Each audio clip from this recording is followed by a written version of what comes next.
में लोकसभा चुनाव का माहौल गर्मा रहा है। इंडिया गठबंधन और एनडीए गठबंधन में मुकाबला। चुनाव में अकेले मायावती लड़ रही हैं। त्रिकोणीय मुकाबला बनता हुआ दिखाई दे रहा है। यूं तो इस लोकसभा चुनाव में कई चुनौतियां हैं। इनमें सबसे अहम चुनौती वे 10 सीटें हैं जहां पर पिछली बार पार्टी जीती थी। इन पर बेहतरीन प्रदर्शन कर उसकी साख का सवाल है।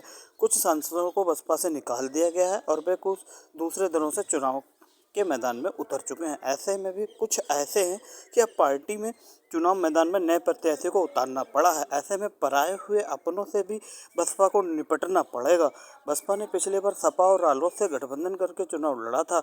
उसने 10 सीटों पर जीत दर्ज की थी। इस बार रालोद एनडीए का हिस्सा हो चुका है।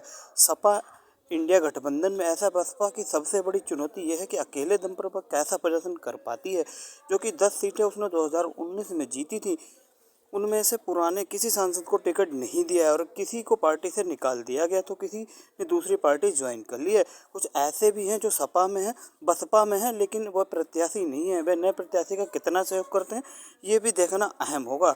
अब देखना ये होगा कि कौन सी पार्टी इन 10 सीटों में जीतती है, क्योंकि उत्तर प्रदेश में त्रिकोणीय मुकाबला बताया जाता है, लेकिन जानकार बताते हैं कि सीधा मुकाबला बीजेपी बनाम इंडिया गठबंधन में है। लेकिन मायावती को कमतर नहीं आंका जा सकता। अब देखना ये होगा त्रिकोणीय मुकाबले में बाजी कौन मारता है। इस तरीके की न्यूज़ और अपडेट पाने के लिए हमारे यूट्यूब चैनल को सब्सक्राइब करें।